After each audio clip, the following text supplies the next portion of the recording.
আসসালামু আলাইকুম। আমরা এ পর্বে কথা বলবো চতুর্থ অধ্যায়ের যেই শর্টকাট সূত্রসমূহ রয়েছে প্লাস যে তথ্যবহুল বা যে ইনফরমেশনগুলো আমাদের খুবই দরকার আমরা সেই সকল ইনফরমেশনগুলো নিয়ে আমরা এ পর্যায়ে কথা বলবো। তো দেখো আমাদের জন্য শুরুতেই রয়েছে পর্যায় সারণীর পটভূমি। তো পটভূমি থেকে আসলে আমরা কী কী জিনিস জানবো, বেসিক্যালি এখান থেকে আসলে শর্টকাটে আমরা জানার চেষ্টা করব যে হিস্ট্রিটা আসলে কিভাবে ক্রিয়েট হয়েছে। তোমরা জানো যে পিরিয়ডিক টেবিলটা কিন্তু কোনো একজন বিজ্ঞানী তৈরি করে নাই, অনেক বিজ্ঞানী সেখানে অবদান রেখেছে। সো আমরা সেই হিস্ট্রিটাই জানার চেষ্টা করব। সর্বপ্রথম 1789 সালে বিজ্ঞানী ল্যাভয়েসি যে কাজটা করেছেন যে মৌলিক পদার্থকে ধাতু এবং অধাতু এই দুই ভাগে ভাগ করেন, তাকে আধুনিক রসায়নের জনক বলা হয়। এটা কিন্তু এমসিকিউতে অনেকবার আসে যে আধুনিক রসায়নের জনক কে, এবং তার অবদান হচ্ছে সে ধাতু এবং অধাতু এই কনসেপ্টটা মানুষের মধ্যে সর্বপ্রথম তৈরি করেছিলেন 1789 সালে। আচ্ছা, 1829 সালে বিজ্ঞানী ডোবেরাইনার যেই কাজটা করলো যে ত্রয়ী সূত্র সে প্রদান করেন। ত্রয়ী সূত্র মানে কোনো একই গ্রুপের তিনটে মৌলের প্রথমটার এবং তৃতীয়টার ভরের যোগফলের গড় দ্বিতীয়টার ভরের সমান বা কাছাকাছি। আচ্ছা, দেন 1864 সালে বিজ্ঞানী নিউল্যান্ড সে তার অষ্টক সূত্র প্রদান করেন পর্যায় সারণী সম্পর্কে। আচ্ছা, 1869 সালে বিজ্ঞানী মেন্ডেলিভ সর্বপ্রথম 63টি মৌল নিয়ে সর্বপ্রথম পিরিয়ডিক টেবিলের যাত্রা শুরু করেন। অর্থাৎ আমরা আধুনিক যুগে যে পর্যায় সারণী দেখতে পাই, এই পর্যায় সারণীর সর্বপ্রথম যে হাত দিয়েছিলেন পর্যায় সারণীতে তার নাম হচ্ছে বিজ্ঞানী মেন্ডেলিভ, এবং এই বিজ্ঞানী মেন্ডেলিভই কিন্তু এই যাত্রাটা সে স্টার্ট করে দিয়ে গেছেন। ঠিক আছে। আচ্ছা, এজন্য তাকে বলতে কাকে বলতো, এই বিজ্ঞানী মেন্ডেলিভকে কি বলা হয়? Father of periodic table. তার মানে তাকে পর্যায় সারণীর ফাদার বলা হয়। সেই মূলত পর্যায় সারণীটা তৈরির বা পর্যায় সারণীটা যে হতে পারে এরকম কিছু, সেই ধারণা সে সর্বপ্রথম মানুষের মধ্যে তৈরি করে দিয়ে গিয়েছিলেন।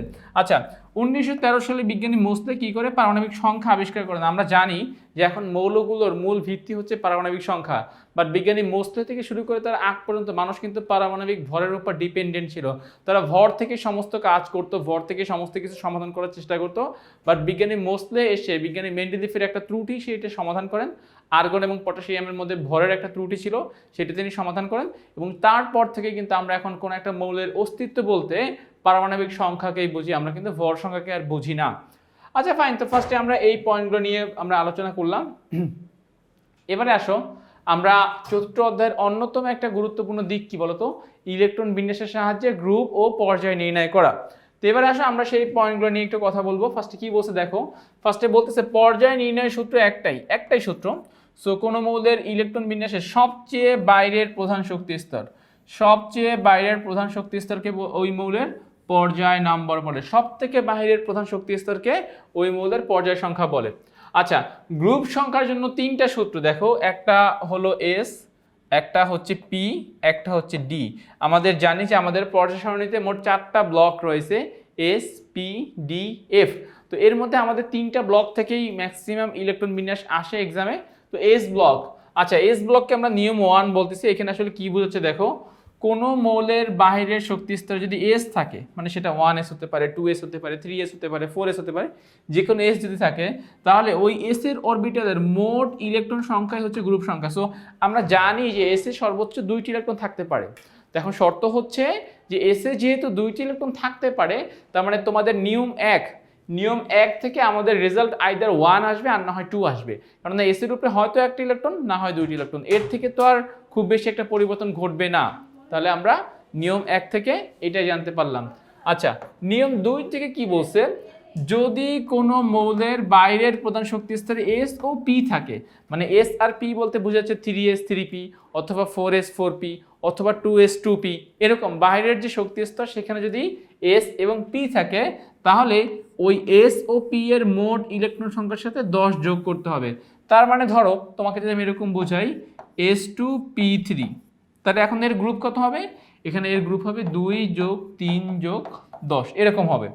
আবার যদি এরকম হয় যে s2p5, এর গ্রুপ কত হবে, এর গ্রুপ হবে 2 যোগ 5 যোগ 10, অর্থাৎ এস এর ইলেকট্রনগুলোও নিব আমি, পি এর ইলেকট্রনগুলোও নিব, এক্সট্রা 10 যোগ করব, এস নিব, পি নিব, এক্সট্রা 10 যোগ করব, তাহলে আমাদের এখান থেকে আমাদের ফলাফলটা হয়ে যাবে। তো এটা হচ্ছে আমাদের নিয়ম 2। নিয়ম 3 কি বলেছে দেখো, যে কোনো মৌলের বাহিরের প্রধান শক্তি স্তরে শুধু এস অরবিটাল থাকলে এবং তার আগে যদি ডি অরবিটাল, তাহলে এবার শর্ত 2টা, এবার শুধুমাত্র বাহিরে এস থাকলেই হবে না, তার আগে ডি থাকতে হবে। সর্বশেষ শক্তি স্তরে এস এবং তার আগে যদি আমাদের ডি অরবিটাল থাকে তাহলে ওই এস ও ডি অরবিটালের মোট ইলেকট্রন সংখ্যা গ্রুপ নাম্বার নির্দেশ করে। তার মানে এস এবং ডি এর মোট ইলেকট্রন সংখ্যা গ্রুপ নাম্বার নির্দেশ করে। একটা এক্সাম্পল দেখি আমরা, ধরো D5S1, তাহলে গ্রুপ কত হবে 5 যোগ 1 সমান সমান 6। আচ্ছা, আরেকটা এক্সাম্পল দেখি আমরা, D8S2, তাহলে গ্রুপ নাম্বার কত হবে 8 যোগ 2 সমান সমান 10। তার মানে বাইরের প্রধান শক্তি স্তরে যদি এস এবং তার আগে যদি ডি থাকে তাহলে এই এস এবং ডি এর ইলেকট্রন যোগ করে দিলেই আমরা সেখান থেকে আমাদের গ্রুপ নাম্বার পেয়ে যাব। ওকে, সো তাইলে আমরা সংক্ষেপে গ্রুপ এবং পর্যায় নির্ণয় করার প্রসেসটা বুঝছি যে গ্রুপ নির্ণয়ের সূত্র হচ্ছে 3টা, নিয়ম 1, নিয়ম 2, নিয়ম 3, আর পর্যায় নির্ণয় করার জন্য সূত্র হচ্ছে একটা, শুধুমাত্র বাইরের প্রধান শক্তি স্তরে এস মানে বাইরের যে প্রধান শক্তি স্তর নাম্বারটা সেই নাম্বারটা আমরা নিব। আচ্ছা, এবারে আসো ইলেকট্রন বিন্যাসের কিছু মানে যে সূত্র বা এমসিকিউতে আসতে পারে এরকম কিছু তথ্য। কি বলতেছে ফার্স্টে বলতেছে 1 নম্বরে যে প্রতিটি প্রধান শক্তি স্তরের মোট ইলেকট্রন ধারণ ক্ষমতা সূত্র 2n²। তার মানে 2n² এই সূত্র দিয়ে কোনো একটি কক্ষপথে, আমরা জানি যে নিউক্লিয়াসের বাইরে এরকম অনেক বড় বড় কক্ষপথ থাকে, এরকম n1, n2, n3, n4। So এই কক্ষপথগুলো থেকে আমরা সহজেই কি করতে পারি, কোন কক্ষপথে কতগুলো ইলেকট্রন থাকতে পারে সেটা আমরা ফার্স্টে নির্ণয় করতে পারি, নাম্বার 1। নাম্বার 2, প্রতিটি প্রধান শক্তি স্তরে কতগুলো উপশক্তি স্তর। উপশক্তি স্তর মানে কি, প্রধান শক্তি স্তরকে ভাগ করলে যেগুলো পাওয়া যায় এস, পি, ডি, এফ, ঠিক আছে। কতগুলো উপশক্তি স্তর রয়েছে তা আমরা এল এর মান থেকে জানতে পারি। তাহলে এল এর মান থেকে বের করা যায় প্রধান শক্তি স্তর, এল এর মান থেকে বের করা যায় উপশক্তি স্তর। আচ্ছা, এখন এল এর মান নির্ণয় সূত্র কি? এল এর মান নির্ণয় সূত্র হচ্ছে এইটা, 0 থেকে n-1 পর্যন্ত, 0 থেকে n-1। দেখো এল এর মান নির্ণয়ের মধ্যেও কিন্তু আমার এন এর মান প্রয়োজন হচ্ছে। ওকে, তো একটা এক্সাম্পল দেখি, ধরো আমাকে বললো এন এর মান 3, সো এখানে এল এর মান কত? এল এর মান হবে এইভাবে 0 থেকে 3-1, 0 থেকে 3-1 পর্যন্ত। তাহলে কি আসলো 0 থেকে 2 পর্যন্ত। 0 থেকে 2 মানে কি, 0 থাকবে, 1 থাকবে, 2 থাকবে। সো এইটা হবে আমার এল এর মান। এন এর মান যখন 3, এল এর মান তখন কত 0, 1, 2, এইটাই যে সেখানে বোঝানো হয়েছে। আচ্ছা, গেল।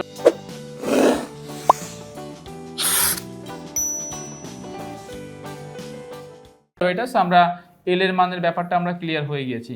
আচ্ছা, এরপরটা দেখো কি বলতেছে, এরপরটা আমাদেরকে বলতেছে যে আবার প্রতিটি উপশক্তি স্তরে কতগুলো অরবিটাল আছে তা 2 × 12+1 দ্বারা বোঝা যায় বা নির্ণয় করা যায়। তাহলে ফার্স্টে আমরা এল দেখলাম, এল থেকে শুরুতে আমরা এন দেখলাম, এন থেকে আমরা ভাগ করে উপশক্তি স্তর বের করার জন্য আমরা আসলাম এল এর কাছে। এটা হচ্ছে আমার সেই এল এর সূত্র। এবার আবার প্রত্যেকটা উপশক্তি স্তরের মধ্যে কি রয়েছে, অরবিটাল রয়েছে, এবং সেই অরবিটাল কয়টা আছে সেটা তুমি এই সূত্র থেকেই তুমি জানতে পারবা। তো আসলে আমরা একটু দেখি একটা, এরকম এস এর জন্য এল এর মানটা হচ্ছে 0, পি এর জন্য এল এর মানটা হচ্ছে 1, ডি এর জন্য এল এর মানটা হচ্ছে 2, এফ এর জন্য এল এর মানটা হলো 3। তাহলে 0, 1, 2, 3।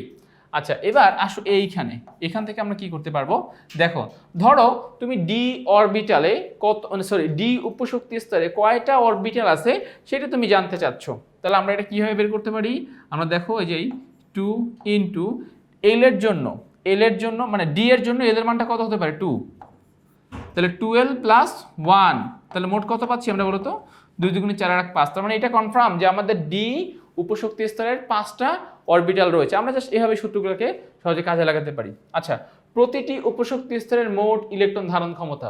তো খেয়াল করো উপরে আমরা যেই অরবিটাল যে কাউন্ট করেছি সেই অরবিটাল কাউন্টিং এর সাথে যদি আমরা 2 মাল্টিপ্লাই করে দেই তাহলে কিন্তু ওই উপশক্তি স্তরে মোট কতটি ইলেকট্রন আছে সেটা আমরা বের করে ফেলতে পারবো। যেরকম দেখো এই যে তোমরা জানো এটার অ্যান্সার হচ্ছে 5, তো সামনে একটা 2 লাগাই দাও, তাহলে কত হবে 10। তার মানে আমাদের বোঝা যাচ্ছে যে ডিতে মোট 10টি ইলেকট্রন আমরা রাখতে পারি।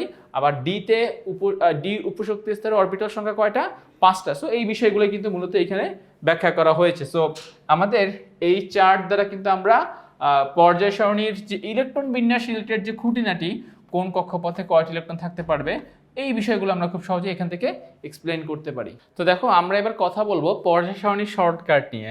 শর্টকাটটা কি, আমাদের মোট গ্রুপ ভিত্তিক 2টা সম্পর্ক, গ্রুপের উপর থেকে নিচে, নিচ থেকে উপরে।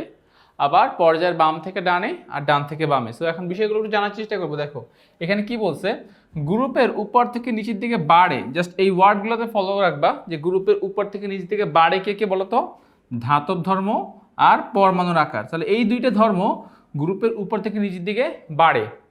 আচ্ছা এইটা কি বলছে দেখো, গ্রুপের নিচ থেকে উপরের দিকে বাড়ে, মানে আমরা হয়তো বা এক্সাম এরকম লিখি না, আমরা লিখি যে গ্রুপের উপর থেকে নিচের দিকে বাড়ে, গ্রুপের উপর থেকে নিচের দিকে কমে। সো আমরা এটাকে একটু ঘুরিয়ে দিচ্ছি জাস্ট আমাদের এই চিত্রটাকে মিনিংফুল করার জন্য। সো আমরা এবার লিখলাম গ্রুপের নিচ থেকে উপরের দিকে বাড়ে। সো আগেরবার তুমি দেখো উপর থেকে নিচে আসছো বাড়ছে, এবার নিচ থেকে যেহেতু উপরে যাওয়া বাড়বে, দ্যাট মিনস এটা কিন্তু একই সাথে উপর থেকে নিচে আসা কমাকে বোঝায়।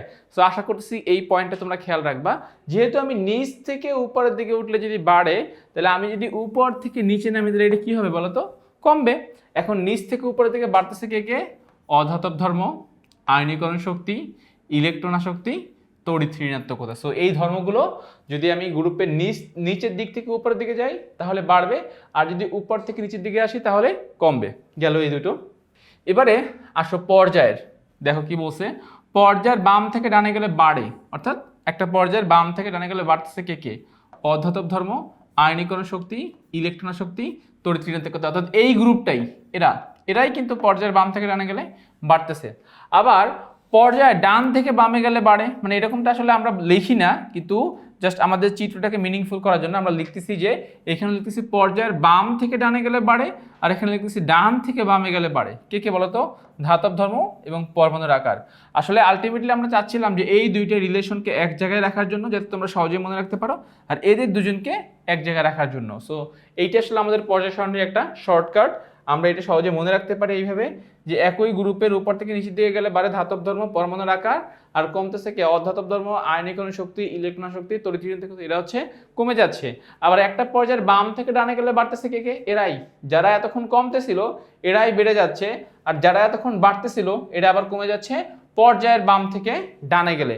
তো আশা করতেছি তোমরা এই চিত্রটা তোমাদেরকে জাস্ট বেসিক পয়েন্টটুকু পর্যায় সারণীর মনে রাখতে তোমাদেরকে সহায়তা করবে।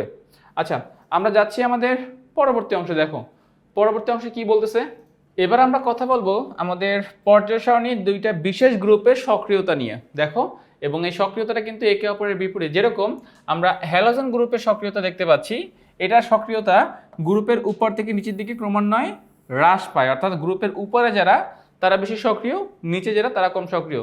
এবং এটার প্রমাণস্বরূপ এই বিক্রিয়াগুলোকে চাইলে আমরা ব্যাখ্যা করতে পারি। দেখো আমরা হ্যালোজেন গ্রুপের সদস্যদেরকে আমরা হাইড্রোজেনের সাথে বিক্রিয়া করাচ্ছি এবং বিক্রিয়া করিয়ে এদের পর্যবেক্ষণ করতেছি আসলে কি কি পরিবর্তন হচ্ছে, কি কি প্রভাবক লাগতেছে।